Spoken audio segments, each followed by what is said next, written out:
On a stormy night, a man named Neil knocks on the door of the pub. The owner named Owen opens the door, and Neil requests to see his dead wife. He offers Owen a lot of money just for the chance to speak with her. Despite the tempting offer, Owen refuses and advises Neil to go away. As Neil departs, Owen takes a sip of his drink to calm himself. He then records a message for someone, saying this property comes with a special tenant. You are her guardian, and you cannot let her out of the basement. Her curse ends with me tonight. If you are seeing this video, then I have failed, and you are doomed. After that, he goes to the basement and ties someone to a chair, pouring oil around it. As he is about to light a fire, something touches his face, and he comes running out of the basement, engulfed in flames, and dies on the spot. After that, a young girl named Iris sneaks into a house with her friend to pack her things because she can't pay rent. Suddenly, she receives a call saying her father has passed away. In shock, she books a flight to London to identify her father's body. At the morgue, a solicitor takes her to her father's pub and shows her around. She asks him if she can stay there for the night, and he tells her, sure, no problem. At night, Katie informs her that she's coming over to see her. As she sleeps, she hears something downstairs and goes to check it out. While investigating, she spots Neil and grabs liquor bottles to protect herself. Iris asks him what he wants, and he tells her that he wants to see his wife, who is in the basement. When he offers her £8,000 to see her wife, she tells him to come back tomorrow since she doesn't have the basement keys yet. Before handing Iris the key to the house, the solicitor presents her with an old document to sign, along with a cassette containing a secret message from her father. The next day, when Katie arrives, Iris informs her about Neil's desire to see her wife in the basement. When Neil arrives, Iris guides him to the basement. Upon reaching the basement, Neil calls out for someone to appear, but there is no response. When Iris addresses whoever might be in the hole, they observe a shadow emerging. Soon, a strange creature, wrapped in a sack with a bag covering its head, appears and tries to come closer to Iris. When she tells it to stop, the creature obeys, and she instructs it to sit on the chair. Neil sits beside the creature and presents it with his wife's ring, which the creature accepts and places in its mouth. Neil then straps the creature to the chair. The creature undergoes a transformation into a woman. When Neil removes the bag covering the woman's head, he is taken aback to find that it is not his wife but her mother. He asks her why she abandoned him as a child. Her reply cuts deep: after his birth, life felt like a slow death. Then unexpectedly, she asks him to give her a kiss because, as a child, he never wanted to kiss her. In a state of shock, Neil quickly retreats from the scene. When he looks back, she has vanished from the chair. Scanning the basement in confusion, he is suddenly seized by the woman from an unexpected direction. She demands a kiss before surprisingly vomiting water on him. When Iris tells her to stop, the woman ceases vomiting water, and Neil instructs Iris to cover her head with the bag once more. As Iris complies, the woman reverts to her original form and spits the ring out before going back into the hole. When they come out of the basement, Neil explains that the ring originally belonged to his mother. He suggests they try one more time, but Iris refuses, stating that his wife is gone and he should find peace. Before leaving, he admits that he forgot to mention earlier that they can only talk to her for 2 minutes. Later, she watches the recording in which her father tells her about the creature. He lets her know that she should not let the creature out of the basement, no matter what happens. He warns her against speaking to the creature more than once and apologizes to Iris for abandoning her when she was little. After finishing watching the recording, Katie confronts Iris about the woman in the basement and insists that she leave the property. Iris responds by explaining that they can stay here for a few days because she has nowhere else to go.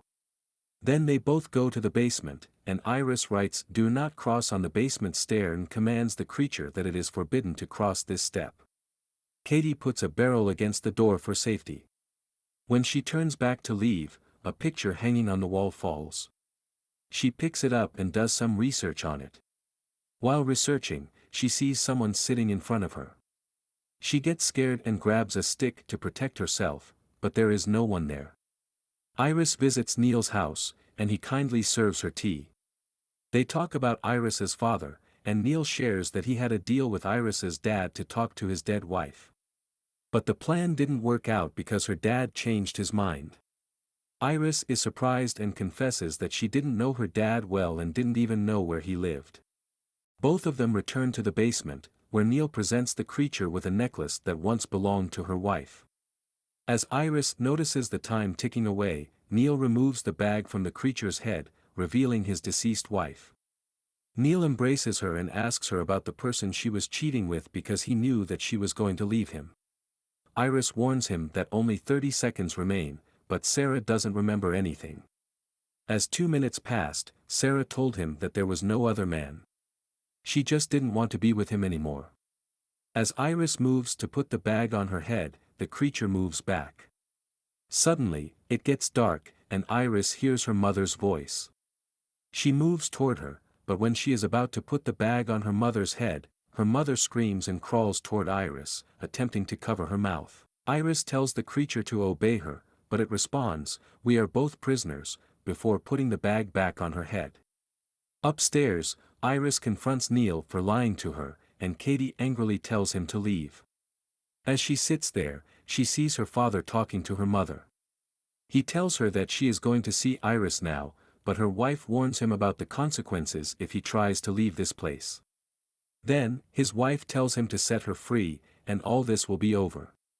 Owen comes up with the idea to burn this place to the ground so no one has to look after it. As he tries to light the lighter, he burns himself in the fire. At night, Iris wakes up and goes to the basement. She sees her father there, but when her father touches his face, the entire face comes off, revealing it's the creature. In anger, she tries to choke it, but she feels like she's the one being choked.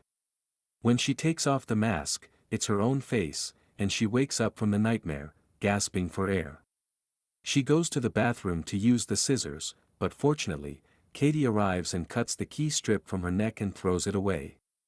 They both go to meet the solicitor, but no one is there. When they return home, Katie tells her to leave this place because it is making her crazy. Iris gets angry at her because she feels like Katie always takes things away from her, and she is doing it right now as well.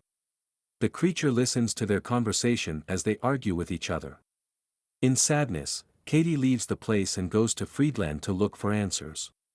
When she arrives there, she finds an abandoned place with clues on the wall. She gathers all the clues and leaves a voicemail for Iris. She offers the creature her father's watch as a means to communicate with him. When he sees her daughter, he apologizes for leaving her, explaining that he attempted to return but her mother fell ill, ultimately passing away when he tried to leave this place. Iris asks her father how to control the creature, but he confesses he knows nothing about it, only that its power increases with each use. Suddenly, her father's form is engulfed in flames, and he tells her never to summon him again. Katie returns and heads to the basement.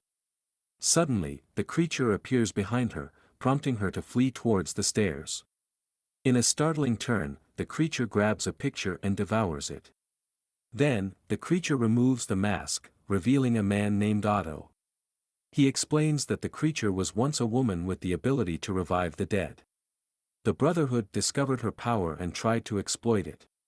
When she refused, they labeled her a witch and burned her alive.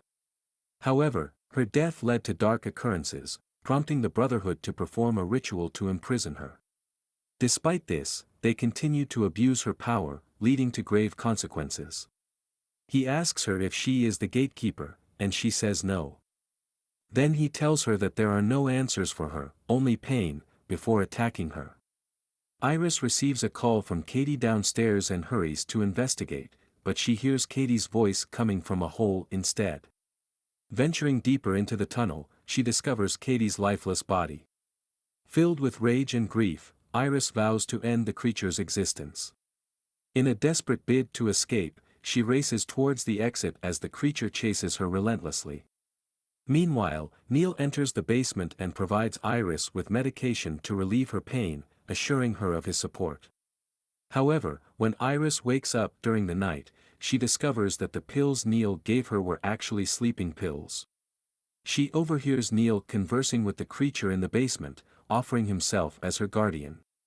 Sarah steps forward and tells him to kill Iris, just like he killed his family, if he wants to be the guardian. He hesitates to do that, but when he finds out Iris knows the truth, he chases her to kill her. On the roof, he tries to strangle her, but Iris hits him on the head and runs away. He grabs her on the stairs and lets her go, causing her to fall to her death. He then brings her body to the creature, who consumes an object that belongs to Iris, and Iris herself emerges from the creature's form. Neil asks Iris how he can become her guardian, but the creature thanks him for killing her former guardian. The creature tells him that the name on the deed is Iris, and she is still her master, and now she is her. The creature reveals that she was the one pulling all the strings to set herself free, and she succeeded. Suddenly, the lights go out, and the creature pulls Neil toward the hole. His mother grabs his arms and breaks them, while his wife takes hold of his head and bangs it on the floor. Iris enters and strikes Neil with a chair to end his suffering. The creature, now resembling Iris, flees the property, and soon the entire place is engulfed in flames and the story ends. If you enjoy this wild tale of nighttime antics, give it a thumbs up, hit that share button to spread the horror, drop a comment with your favorite part, and don't forget to hit that subscribe button for more adventures straight out of the imagination.